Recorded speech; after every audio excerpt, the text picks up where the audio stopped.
Saudações tricolores e bem-vindos ao Leiteria do Castilho, a casa do tricolor. Tá chegando a hora, né? Amanhã, a essa hora, a gente vai estar excepcionalmente feliz ou triste. Eu espero que a gente esteja excepcionalmente feliz. Mas acho que vai ser muito difícil. Muito difícil. Esse muito difícil não é porque o time deles é sensacional, não é por isso que eu acho, não. Eu acho que muito difícil para mim. Vou falar uma coisa que é meio antagônica, é meio paradoxal que eu vou falar. Eu acho que eu preferia encarar o Manchester City, que é melhor time, na minha opinião, do que o Al Hilal. Mas é por um motivo simples. O Manchester City, você sabe como é que os caras jogam e como é que você pode armar um time para encarar os caras. Esse time do Al Hilal é o que a gente conhece de verdade, é o que jogou os últimos 4 jogos desse Mundial. O resto é a Liga Árabe, a CONCACAF asiática, que ninguém passa esses jogos. Quem falar que vê, olha, tem gente que passa o dia inteiro procurando jogo para ver. Mas normalmente essas pessoas são a minoria da minoria. Então, e você fica refém em um comentário de alguém que é apaixonado para ver um jogo do Al Ain contra o Al Hilal, contra o time da Tunísia, sabe? Não dá. Então o que a gente conhece do Al Hilal é esse campeonato brasileiro, esse campeonato mundial agora. E que foram 4 jogos, dos quais ele só perdeu um. Ele empatou com o Real Madrid, ganhou caramba, tem que me lembrar sempre quais eram as chaves, cara. Era Real Madrid,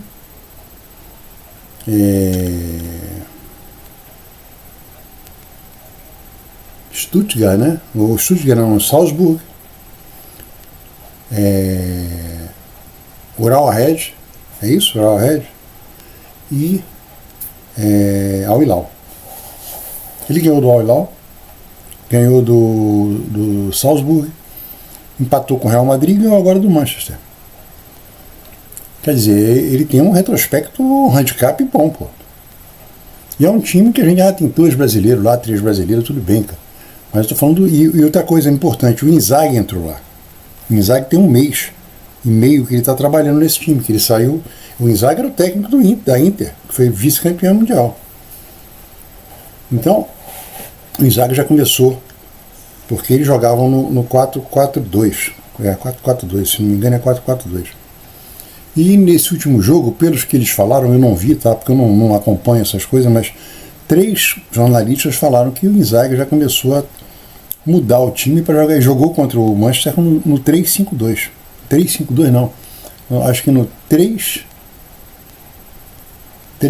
um negócio desse. Mas jogou com 3 na defesa.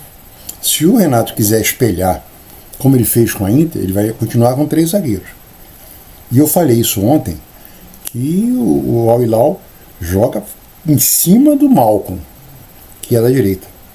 E a gente não vai ter o René. A gente vai ter o Fuentes. Então, aí que vem o pepino. Porque o normal seria, por exemplo, ele escalar o Canóbio, que o Canóbio volta muito para marcar. Mas se você jogar com 3 zagueiros, o Canóbio não vai entrar. Aí você tem grande chance de ser a mesma escalação que foi contra a Inter. Então causa uma insegurança. Acho que todo torcedor, os meus amigos, o pessoal do Zap, do Leiteria Zap, o que você está achando? O que você não está achando? Eu não estou achando nada, eu estou pisando em ovos, pô, porque a gente não sabe qual time vai escalar, a gente não sabe qual é o esquema de jogo que os caras jogam. Os caras jogaram no contra-ataque contra o Manchester. É só a gente ver os números, isso aí está disponível. O Manchester chutou o triplo do que eles chutaram. Eles deram, aliás, o Ilan, depois eu fui ver o Ilan ontem. O Ilan puxou o scout do jogo e mostra uma coisa interessante. Os caras chutaram 6 bolas para gol, 4 entraram. Então a produção dos caras chutando para gol é muito pequena, foi muito pequena. Isso não quer dizer que vai ser pequena contra o Fluminense, a gente espera que ela inexista, mas ela vai existir. Agora o Manchester, chutou 16 bolas dentro do gol. Se eu não estou errado, foi 16, foi mais de 10 bolas dentro do gol, fora os gols. Foram 3. Então, e o goleiro agarrou pra caramba. Então eu acho que é um jogo que a gente não sabe o que vai acontecer. A única coisa que eu sei desse jogo é que o jogo vai ser duro. Aí, vou ver o jogo, qual a escalação que eu acho que o Fluminense vai jogar. Até isso está difícil pra gente dessa vez entender. A própria torcida do Fluminense não tem ideia de que time vai jogar. Isso causa uma insegurança na gente. E é inevitável. Causa uma insegurança na gente. Que a gente não tem. E quando o PVC falou a semana passada, olha, o Inácio vai jogar. Eu não sei se ele teve alguma informação de cocheira, mas jogou. E o Fluminense entrou com 3 zagueiros. Mas quando entrou com 3 zagueiros, não teve aquela. Por ser vamos espelhar o adversário é um adversário forte, a torcida não ficou. Eu não vi ninguém na torcida desesperado, nem inseguro. Mas nesse momento agora, eu não vi até agora ninguém na torcida seguro. A torcida do Fluminense, na véspera do jogo contra a Internacional, ela estava segura que o time ia fazer uma boa partida. Ganhar são outros 500, que não está jogando contra o Madureira e com 3 expulsos. Você está jogando contra um time que está às oitavas também, que os caras passaram pelos mesmos níveis de adversário que nós passamos. Então, mas eu acho que nós, porque eu me incluo, nós estamos inseguros com relação a como é que o Fluminense vai jogar contra esse time. E outra coisa, eu vi já foi na TNT, uma comparação jogador a jogador. Eu acho que o nosso time é melhor. Com toda sinceridade. Acho que nosso time é melhor e nosso elenco também é melhor. E eu não vejo como, por exemplo, o Soteldo entrar nesse jogo. A não ser que o jogo se mude completamente e ele substitua um zagueiro para ficar num 4-3-3, num 4-4-2, sei lá como. O Ganso pode jogar? Porque ninguém está falando, mas o Ganso está esquecido nesse Mundial.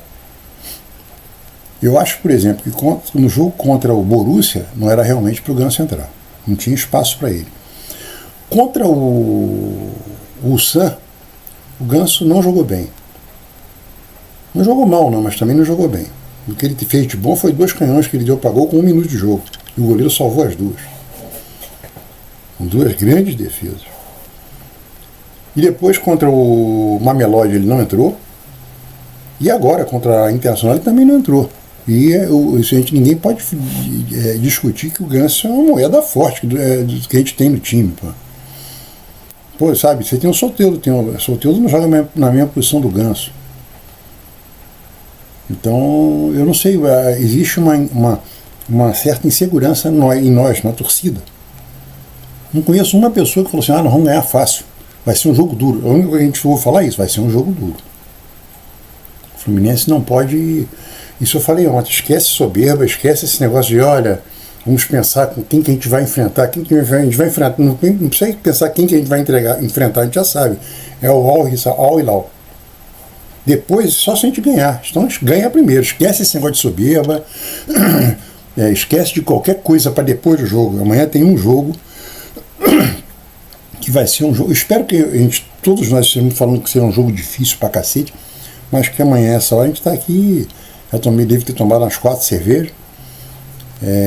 Estou aqui vibrando, falando com meu filho, com os meus amigos, no Leiteria Zap, que você pode se inscrever. Você que não se inscreveu, mas vai se inscrever.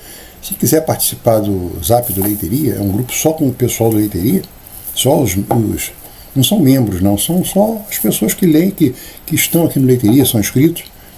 É só mandar um zap para mim. Manda uma mensagem nos comentários. Aí eu quero participar do Zap. Ou então, Kaique, olha, meu Zap é esse aqui.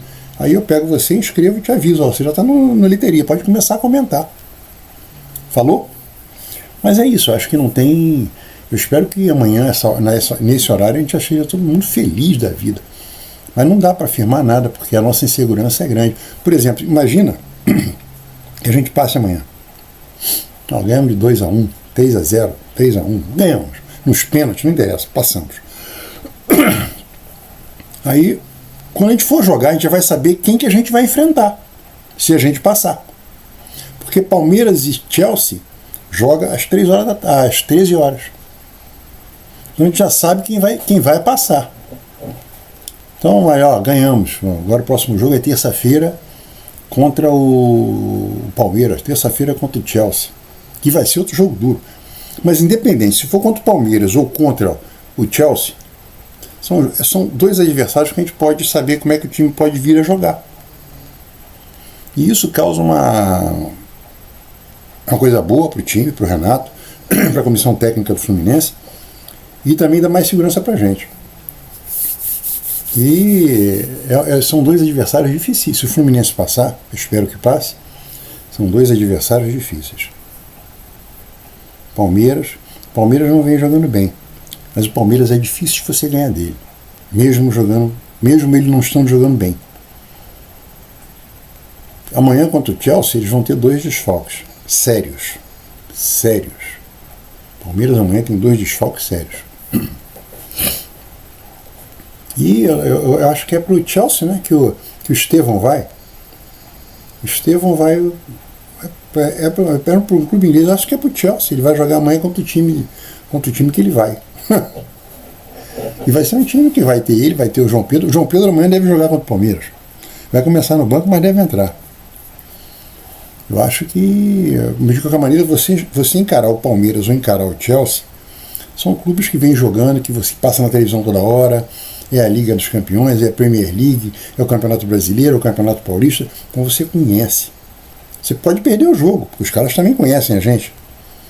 Mas o Al Hilal, cara, o Al Hilal é um jogo difícil pra caramba de você entender. E o retrospecto do Al Hilal é um time que já engrossou várias vezes com muita gente, inclusive do Flamengo, como eu falei ontem. Ele tirou o Flamengo do Mundial, do último que o Flamengo participou. Aquela Interconfederações, Intercontinental, sei lá o nome que dá para isso. Mas eles tiraram o Flamengo. Quer dizer, não é um time bobo, já é um time que é caro. E em cima disso, aquela Optima Analytics, eles fizeram de novo a promoção. O Fluminense é o último colocado para poder passar de fase. É o último colocado. Não, para passar de fase ele não é o último, não. Mas para jogar a final é. E também mostrou, não sei se foi a Optima, que mostrou quanto custa, qual o gasto de cada time desse. O Fluminense é o mais barato de todos. O Fluminense é o Madureira dos 8 que estão, cara, com todo respeito ao Madureira, tá? É o Bangu, em termos de investimentos, essas coisas todas. A Optima vai entrar pelo cano. Se o Fluminense passar amanhã, eles vão fazer de novo agora os 8, só os 8. Só os 8 não, desculpa. Só os 4. O Fluminense vai estar em 8. Quem tem menos chance de ser campeão? O Fluminense. Aí vai ficar, vamos imaginar que o Fluminense passe. Aí vai ficar Fluminense e o outro é maior, e o Fluminense vai perder. Até a hora que se perder, a gente faz um apanhado para encher o saco dos caras, falar assim, pô, vocês podem jogar esse teu computador no lixo. Mas é isso. E outra coisa do Al Hilal, que eu acho é impressionante, aí você vê como é que muda a cabeça do jogador. O jogador normalmente é um camarada que tem uma cabeça que pensa menos que a grande maioria. Nos esportes, já falei isso várias vezes. Você pega os jogadores de vôlei, de grandes times, de grandes ligas. Você pega os jogadores de basquete, de grandes times, de grandes ligas. E você vai ver o nível intelectual dos jogadores de futebol, com certeza é o menor. Talvez porque eles vêm de camadas mais baixas. Mas aí você vai de encontro que eu falei.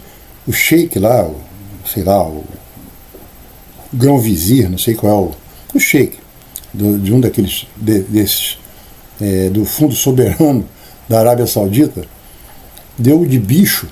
Já falei sobre bicho aqui, muita gente não conhece, mas bicho tinha no futebol brasileiro até o início dos anos 2000, até o final dos anos 1900, até 1995, 96, 97, 90, ainda existia o bicho.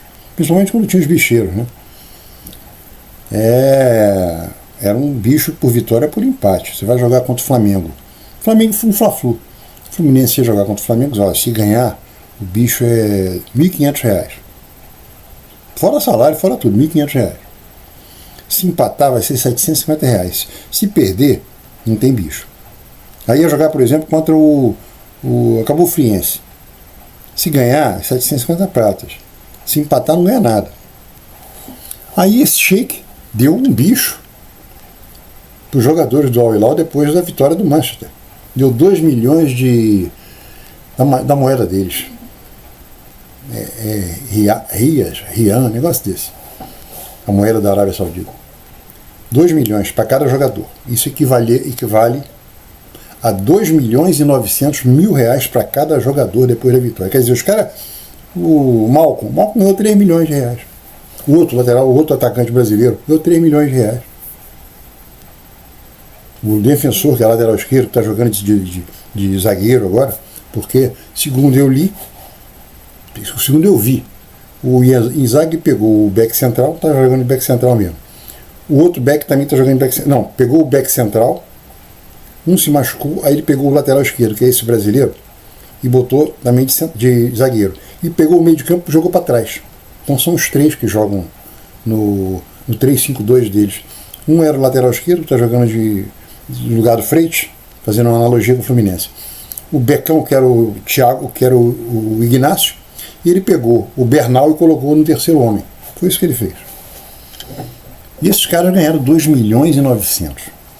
Agora você imagina o seguinte, os caras já estão felizes da vida porque ganharam 2 milhões. Imagina se eles ganharem do Fluminense. Achei que vai chegar lá e falar assim, eu vou dobrar a aposta. 5.800.000 para cada um. Aí o cara fica... Isso é um doping violento para os caras. É um doping muito violento. Eu acho que... Por isso também que eu acho que vai ser um jogo que a gente não tem muita noção. Mas é isso aí, gente. Falei demais. Amanhã é rezar. Volto depois do jogo. Se Deus quiser, com um sorriso de orelha a orelha. Falou? Se inscreva no canal. Dá uma força aqui pro Leiteria do Castilho. A casa do Tricolor. Falou?